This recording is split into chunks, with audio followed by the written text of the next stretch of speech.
Hello ஷோல், welcome to Eden Aquatics. இன்றைக்கி நம்ம பார்த்தீங்கன்னா சன்னா ஆண்ட்ரூவோட சேல்ஸ் வீடியோ தான் பார்க்க போகிறோம். ஸோ இப்போ கொஞ்சம் கேமரா ரொம்ப பக்கத்தில் இருக்கிற மாதிரியே இருக்கும். பிகாஸ் பார்த்தீங்கன்னா நான் சன்னா ஆண்ட்ரூ ஃபோக்கஸ் ஆகணுன்றதுக்காக கொஞ்சம் கிட்ட எடுத்துகிட்டு வந்திருக்கேன். அதனால தான். ஸோ இதை பற்றி பேசுறதுக்கு முன்னாடி நம்ம ஒரு விஷயம் பண்ணிடலாம். அது என்னன்னா நம்ம டாப்பை கவர் பண்ணிடலாம், ஓகேங்களா?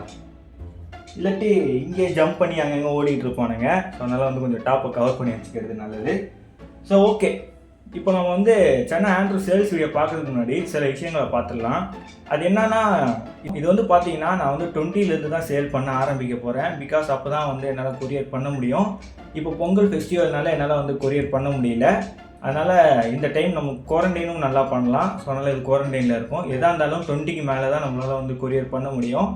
ஸோ நீங்கள் யாராவது விருப்பப்பட்டு எடுக்கணும்னு நினச்சிங்கன்னா, நீங்கள் சென்னைக்குள்ளே யாராவது இருந்தீங்கன்னா நம்மளை காண்டாக்ட் பண்ணலாம். ஸோ நீங்கள் எடுத்துகிட்டு போய்க்கலாம், ஓகேங்களா? ஸோ இது முதல்ல என்ன ஸ்பீஷீஸ்ன்றதை சொல்லிடுறேன். ஸோ வீடியோ டைட்டிலே பார்த்தே வந்திருப்பீங்க, சன்னா ஆண்ட்ரூ. ஸோ சன்னா ஆண்ட்ரூவில் ரெட் ஸ்ட்ரைப்புன்னு சொல்லுவாங்க. ஸோ இது கலர் வைஸ் முதல்ல எல்லாம் கேட்குறது கலர் தான். ஸோ கலர் பார்த்தீங்கன்னா இதோட கலர் ப்ளூ அண்ட் க்ரீன் ரெண்டும் மிக்ஸ் ஆகிருக்கும், ஓகேங்களா? ஸோ நல்லா நீங்கள் லைட் ப்ளூ லைட்லாம் கொடுத்தீங்கன்னா இதோட ஃபின்லாம் நல்லா ப்ளூவாக தெரியும். ஸோ அது பார்க்க ரொம்ப அழகாக இருக்கும். அண்ட் நீங்கள் டார்க் சப்ஸ்ட்ரேட்லாம் வச்சிங்கன்னா அது இன்னும் கலர் என்ஹான்ஸ் பண்ணி காட்டும், ஓகேங்களா? அண்ட் பாடியில் இதுக்கு ரெட் ஸ்ட்ரைப்ஸ் இருக்கும். ஸோ அந்த ரெட் ஸ்ட்ரைப்ஸ் பார்த்தீங்கன்னா இந்த மீனை ரொம்ப தனித்துவமாக காட்டும். ஸோ இது எப்படி இதுக்கான டேங்க் செட்டப், இதுக்கு எவ்வளோ பெரிய டேங்க் கொடுக்கறது, அதெல்லாம் நம்ம பார்க்கலாம். முதல்ல இந்த மீன் எவ்வளோ பெருசாக வளரும்ன்றதை நம்ம தெரிஞ்சுப்போம். இதெல்லாம் பார்த்தீங்கன்னா கிட்டத்தட்ட 4 இல்லை 4.5 இன்ச்சஸ் வரைக்கும் தான் கேப்டிவிட்டிலே வளரும். வைல்டுலலாம் பார்த்தீங்கன்னா இது ஒரு 6 இன்ச்சஸ் வரைக்கும் போகலாம், 5 to 6 இன்ச்சஸ் வரைக்கும். பட் கேப்டிவிட்டிலன்னு வரும்போது இதால் 4 and 4.5 தான் வரும். ஸோ இதுக்கான மினிமம் டேங்க் சைஸ் பார்த்தீங்கன்னா நீங்கள் 1.5 ஃபீட் டேங்க் ஓகே தான். பட் நீங்கள் 2 ஃபீட் டேங்க் கொடுத்தீங்கன்னா ரொம்ப நல்லது. ஸோ 1.5 ஃபீட் டேங்க் கொடுத்தீங்கன்னா ஓகே தான். பட் நீங்கள் 2 ஃபீட் டேங்க் கொடுத்தீங்கன்னா இந்த மீன் கொஞ்சம் நீந்ததுக்கு நிறைய ஸ்பேஸ் இருக்கும். அதனால தான் நான் சொல்கிறேன். நீங்கள் டேங்க்கில் சும்மா அப்படியே போட்டு வச்சிடக்கூடாது. நீங்கள் கொஞ்சம் இதுக்காகவே கொஞ்சம் டேங்க்கில் நீங்கள் டெக்கரேஷன் பண்ணுற மாதிரியே இருக்கும். பிகாஸ் அப்போ தான் பார்த்தீங்கன்னா ஸ்னேக் ஹெட்ஸ் நல்லா கலரை காட்டும். ஸோ நீங்கள் பார்த்தீங்கன்னா டார்க் சப்ஸ்ட்ரேட் போடுற மாதிரியே இருக்கும். கீழே டார்க்கான சப்ஸ்ட்ரேட் போட்டிங்கன்னா, ஆக்சுவலாக முக்கியமான ஒரு விஷயம், நம்ம பேசிகிட்டு இருக்கும்போது நான் கொஞ்சம் இங்கிலீஷ் வார்த்தைகள் தப்பாக ப்ரொனவுன்ஸ் பண்ணுவேன். ஸோ அது மன்னிச்சுக்கோங்க, ஓகேங்களா? ஸோ கீழே டார்க் சப்ஸ்ட்ரேட் போட்டுட்டு அண்ட் நீங்கள் ஏதாவது பிளான்ட் வச்சிங்கன்னா ரொம்ப நல்லா இருக்கும். ஏதாவது ஒரு லோடெக் பிளான்ட் வச்சுக்கோங்க. ஸோ பாக்ஸ் ஸ்டைல் பிளான்ட் கூட நீங்கள் வைக்கலாம். நார்மலாக அந்த எல்இடி லைட்லேயே அது நல்லா வளரும். ஸோ ஒரு 6500 கெல்வின், ஸோ அந்தளவுக்கு நீங்கள் லைட் ஒன்று சூஸ் பண்ணி அங்கே வச்சுருங்க. ஸோ அந்த லைட்டில் இது நல்லாவே வளரும். அண்ட் டேங்க்கில் கொஞ்சம் ட்ரிஃப்ட்வுட் வைங்க. ஸோ ட்ரிஃப்ட்வுட் வைக்கிறது ரொம்ப நல்லது. ஸோ ட்ரிஃப்ட்வுட் வச்சிங்கன்னா வச்சுக்கோங்களேன், உங்களுக்கு அது பிஹெச் பஃபர் பண்ணாமல் பார்த்துக்கும். ஸோ அது சன்னா ஆண்ட்ரூக்கு வாட்டரில் பிஹெச் பஃபர் ஆகாமல் இருக்கும்போது அது கொஞ்சம் ஸ்ட்ரெஸ் ஆகாமல் இருக்கும். அண்ட் அதுவும் இல்லாமல் அந்த மீனுக்கு அந்த உட்டெல்லாம் இருக்கும்போது அதுக்கான நேச்சர் என்விரான்மெண்ட் ஃபீல் கொடுக்கும். ஸோ அது பார்த்தீங்கன்னா இன்னும் கலர் என்ஹான்ஸ் பண்ண ஆரம்பிக்கும். ஸோ லைட் பிளான்ஸ்லாம் இருக்கும்போது அது இன்னும் என்ஹான்ஸ் பண்ண ஆரம்பிக்கும். ஸோ அதனால் நீங்கள் அந்த மாதிரிலாம் ஆட் பண்ணுங்கள். ஸோ அதுக்கப்புறம் பார்த்தீங்கன்னா பேக்ரவுண்டு கொஞ்சம் டார்க் ஸ்டிக்கர் ஏதாவது இருந்தால் ஒட்டிடுங்க. பிளாக் கலரை ஒட்டிடுங்க. ஸோ கொஞ்சம் டார்க் என்விரான்மெண்ட்டை மெயின்டைன் பண்ணுங்கள். பிகாஸ் ஸ்னேக் ஹெட்ஸ்லாம் பார்த்தீங்கன்னா கொஞ்சம் ஒளிஞ்சு மறைஞ்சு வாழக்கூடிய ஒரு மீன்கள். ஸோ அதனால நீங்கள் கொஞ்சம் டார்க் என்விரான்மெண்ட் கொடுத்தீங்கன்னா இந்த மீன் கொஞ்சம் கம்ஃபர்டபுளாக ஃபீல் பண்ணும். ஸோ அது இன்னும் கலரை கொடுக்கும். அண்ட் ஸோ சன்னா ஆண்ட்ரூவில் பார்த்தீங்கன்னா அது நம்ம ரீசன்ட் வீடியோவே சொல்லியிருப்போம். அது என்னன்னா அதோட பெல்விக் ஃபின் ஆப்சண்ட் ஆகிருக்கும். ஸோ அதுக்கிட்ட பெல்விக் ஃபின் கிடையாது. ஸோ நான் உங்களுக்கு இமேஜஸையும் ஆட் பண்ணுறேன், நீங்கள் பாருங்கள். ஸோ நம்மக்கிட்ட இருக்கிறது ஒரிஜினல் சன்னா ஆண்ட்ரூ தான். நிறைய பேர் ஆண்ட்ரூ அண்டு கன்சுவாவை போட்டு கன்ஃபியூஸ் பண்ணிக்கிறீங்க. அண்ட் இதோட ஃபீடிங், ஸோ ஃபீடிங் பார்த்தீங்கன்னா நம்ம பிளட் வார்ம் தான் கொடுக்குறோம். ஸோ லைவ் கிடையாது, அதை ஃப்ரோசன் பண்ணி தான் கொடுக்குறேன். ஸோ அதுவே பார்த்தீங்கன்னா ஜம்முன்னு எடுக்கிறானுங்க. ஸோ நீங்கள் பிளட் வார்ம் கொடுத்து கண்டினியூ பண்ணலாம். இல்லாட்டி நீங்கள் மீல் வார்ம்ஸ் கொடுக்கலாம். நீங்கள் பெல்லட்ஸ்க்கு போனீங்கன்னு வச்சுக்கோங்களேன், பெல்லட்ஸ்க்கு போனீங்கன்னா அது கலர் அவ்வளோ என்ஹான்ஸ் பண்ணாது. கலரு டல்லாக தான் வர ஆரம்பிக்கும் நீங்கள் பெல்லட்ஸ்க்கு போனீங்கன்னா. பட் பெல்லட்ஸ் ஃபீட் எடுக்குமான்னு கேட்டிங்கன்னா எடுக்கும். பட் நான் என்னோடய ஹைலி ரெக்கமெண்ட் பெல்லட் கொடுக்காதீங்க. நான் பெல்லட் ட்ரைன் பண்ணி விற்கிறதும் உண்டு. பட் நிறைய பேர் அதான் லைஃப் ஃபீடை ப்ரொவைட் பண்ண முடியலன்றதுக்காக தான் நான் இது பண்ணுறேன். பட் உங்களால் நீங்கள் லைஃப் ஃபீட் கொடுக்க முடிஞ்சால் கொடுங்க. அப்போ தான் இது நல்லா கலரை என்ஹான்ஸ் பண்ணி காட்டும், ஓகேங்களா? கார்னியோர் பெல்லட் கொடுங்க. ஸோ கார்னியோர் பெல்லட் தான் இதுக்கெலாம் நல்லாயிருக்கும். ஒரு 45% 50% இருக்க பெல்லட்டை நீங்கள் கொடுத்தீங்கன்னா நல்லது. ஸோ அந்த அளவுக்கு இருக்க ப்ரோட்டீன் இருக்கக்கூடிய பெல்லட் நீங்கள் கொடுத்தீங்கன்னா நல்லது. இதோட வாட்டர் பெராமீட்டரை நம்ம பார்த்துடலாம். ஸோ வந்து இதோட வாட்டர் பெராமீட்டர் வந்து ஈஸி தான். நீங்கள் வந்து கொஞ்சம் 6.5லேருந்து 7க்குள்ளே மெயின்டைன் பண்ணால் போதும்.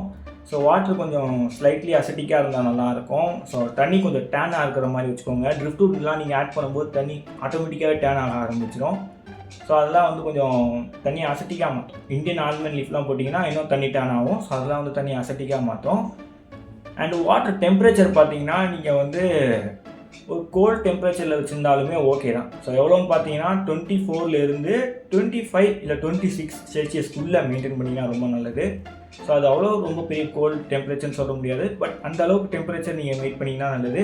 பட் இதெல்லாம் வந்து 28 செல்சியஸ் வரைக்கும் தாக்கு பிடிக்க முடியும். ஸோ நீங்கள் வந்து பிரச்சனையே இல்லை. ஒரு பிகினருக்கு ஒரு கரெக்டான ஒரு மீனுங்க, ஒரு 2 அடி இல்லை 1.5 அடி இல்லை 2 அடி டேங்க்கில் வச்சு ஒரு ஸ்னேக் கடை வளர்த்து எக்ஸ்பீரியன்ஸ் பண்ணணும் அப்படின்னு நீங்கள் நினைக்கிறீங்கன்னா நீங்கள் அதை சூஸ் பண்ணலாம். அண்ட் எனக்கு வந்து பர்சனலாக ஒரு விஷயம் இந்த சன்னா ஆண்ட்ரூவில் எனக்கு தோன்றது என்னென்னா, இது வந்து பார்க்க எனக்கு மினியேச்சர் சன்னா பக்ரா மாதிரியே இருக்கும். ஸோ ரொம்ப ஓவராக பேசுகிற மாதிரி இருக்கும். பட் அதோட இதை கம்பேர் பண்ணுறிய ப்ரோன்ற மாதிரி இருக்கும். பட் எனக்கு பார்க்கும்போது எனக்கு அப்படி தான் இருக்குது. ஸோ உங்களுக்கு நீங்கள் வந்து இதை வாங்கி வளர்த்து பாருங்கள். ஸோ பக்ராவும் பாருங்கள், இதையும் பாருங்கள். சிம்லராக கொஞ்சம் ஒரே மாதிரி இருக்கும் பார்க்க. ஆக்சுவலி 2 ஸ்னேக்கர் தான். பட் லுக்ஸ் வைஸ் பார்க்கும்போது எனக்கு 2 ஒரே மாதிரி இருக்கும். பிகாஸ் அதோட ஃபின்னும் பெருசாக இருக்கும், இதோட ஃபின்னும் நல்லா பெருசாக இருக்கும். அதை வச்சு நான் சொல்கிறேன். TDS லெவல் பார்த்தீங்கன்னா 100 ppmலேருந்து 200 ppmக்கு கீழே மெயின்டைன் பண்ணுங்கள்.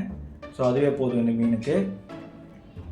ஆக்சுவலி இந்த மீனை வந்து நம்மளால் கம்யூனிட்டியாக வைக்க முடியும், சன்னா ஆண்ட்ரூ மட்டுமே வச்சுக்கிட்டு. அப்போனா பார்த்தீங்கன்னா உங்கள் டேங்க்கில் வந்து மினிமம் ஒரு 4 இல்லை ஒரு 5 ஃபிஷஸ்க்கு மேலே இருக்கணும். ஓகேங்களா? ஸோ அப்போ தான் வந்து நம்ம இந்த மீனை வந்து கம்யூனிட்டியாக வைக்க முடியும். ஸோ இது வந்து கம்யூனிட்டியாக வைக்கணும்னு நீங்கள் நினச்சிங்கன்னா நீங்கள் வந்து 4லேருந்து 5 மீனை சூஸ் பண்ணுறது நல்லது. பெஸ்ட்டு 5 மீனை சூஸ் பண்ணுறது நல்லது. ஸோ மினிமம் டேங்க் சைஸ் பார்த்தீங்கன்னா நீங்கள் 3 feet டேங்க் கொடுங்க. ஸோ அது வந்து நல்லது. 3 feet tank. So 3 feet tank மேலே போங்க. ஸோ 3 feet டேங்க் எக்ஸாம்பிள் சொல்கிறேன்னு வச்சுக்கோங்க. 3 feet டேங்க் ஒரு 4 சன்னா கன்சுவாக வச்சுக்கோங்க. ஸோ அதை வந்து நீங்கள் உங்கள் டேங்க்கில் கம்யூனிட்டியாக வைக்க போகிறீங்கன்னா அங்கங்கே நிறைய ஹைடிங் பிளேஸை க்ரியேட் பண்ணுறது ரொம்ப இம்பார்ட்டண்ட். ஸோ ஹைடிங் பிளேஸ்லாம் இல்லைன்னா இந்த மீன்கள் வந்து கொஞ்சம் அங்கங்கே ஈஸியாக பார்த்துக்கிற மாதிரியே இருக்கும். ஸோ அது இல்லாமல் விஷுவல் பேரியர்ஸ், ஸோ அதெல்லாம் இல்லைன்னா கொஞ்சம் பிரச்சனைகள் வரும், சண்டைகள் வர ஆரம்பிக்கும், அண்ட் ஃபின்னிப்பிங்கும் நடக்கும். பட் நீங்கள் வந்து எல்லாமே மெயிலாக இருக்கணும். ஓகேங்களா? அதில் ஏதாவது ஒரு ஃபீமேல் இருந்ததுன்னா டேங்க்கில் பயங்கரமான சண்டை வர ஆரம்பிக்கும். ஸோ அதனால் எல்லாமே மெயிலாக இருந்தால் நோ ப்ராப்ளம். அதுவும் இல்லாமல் இது வந்து நான் பிகினர்ஸ்க்கு ரெக்கமெண்ட் பண்ண மாட்டேன். ஒரு எக்ஸ்பீரியன்ஸ் அளவுக்கு தான் வந்து நான் ரெக்கமெண்ட் பண்ணுவேன். பிகாஸ் நீங்கள் வந்து டேங்க்கில் கொஞ்சம் நிறைய ஹைடிங் பிளேஸ் வச்சு டெக்கரேஷன் பண்ணுற மாதிரி இருக்கும். அண்ட் அந்த டெக்கரேஷனுக்காக மீன் சண்டை போட்டு அது வந்து ஒரு டெரிட்டரியை ஃபிக்ஸ் பண்ணிடும். அதுக்கப்புறம் வந்து அதோட டயட்டை நீங்கள் வந்து கரெக்டாக ஃபாலோ பண்ணுற மாதிரி இருக்கும். ஸோ அதனால் வந்து நான் பிகினர்ஸ்க்கு ரெக்கமெண்ட் பண்ண மாட்டேன். So okay sure, that's it. So WhatsApp number நான் வந்து கீழே கொடுக்குறேன். ஸோ யாராவது சென்னைக்குள்ளே இருந்தீங்கன்னா வந்து கலெக்ட் பண்ணிக்கலாம். அண்டு யாராவது சென்னைக்கு வெளியே இருந்தீங்கன்னா, ஸோ யாராவது சென்னைக்கு வெளியே இருக்கீங்கன்னா நான் வந்து கொரியர் பண்ணி விடுவேன். ஸோ ஒன்லி தமிழ்நாட்டுக்குள்ளே தான் பண்ணுறேன். கொரியர்லாம் பார்த்தீங்கன்னா நான் வந்து 20 தான் பண்ண முடியும். ஸோ கம்மிங் 20 தான் என்னால் வந்து கொரியர் ஆஃபீஸ் போய் கேட்க முடியும் ஃபர்ஸ்ட் ஆஃப் ஆல். ஸோ அப்போ வந்து நான் போன தடவை கேட்கும்போது அவங்க 20லேருந்து தான் பண்ண போகிறேன்னு சொல்லியிருந்தாங்க. ஸோ பிகாஸ் பொங்கல் ஹாலிடேனால 20லேருந்து தான் என்னால் அனுப்ப முடியும். ஓகேங்களா? ஸோ இப்போயே நீங்கள் வந்து இதை புக் பண்ணி வைக்கணும்னு நினச்சிங்கனாலும் புக் பண்ணி வச்சுக்கலாம். ஸோ ஓகே ஷோர், இதோட இந்த வீடியோவை நான் எண்ட் பண்ணிக்கிறேன். ஸோ இந்த வீடியோ உங்களுக்கு யூஸ்ஃபுல்லாக இருந்திருக்கும்னு நினைக்கிறேன். ஸோ சன்னா ஆண்ட்ரூ இப்போதைக்கு ஸ்டாக் நம்மக்கிட்ட கம்மியாக தான் இருக்குது. ஏன்னா நான் அன்பாக்சிங் வீடியோ போடும்போதே நிறைய பேர் புக் பண்ணிட்டாங்க. ஸோ அதனால் வந்து டக்கு டக்குன்னு முந்திக்கோங்க. ஸோ ஓகேங்களா? ஸோ ஓகே, இதோட இந்த வீடியோவை நான் எண்ட் பண்ணிக்கிறேன். மறக்காம நம்ம சேனலுக்கு லைக், ஷேர், சப்ஸ்கிரைப் பண்ணுறீங்க. See you in the studio. Bye bye show.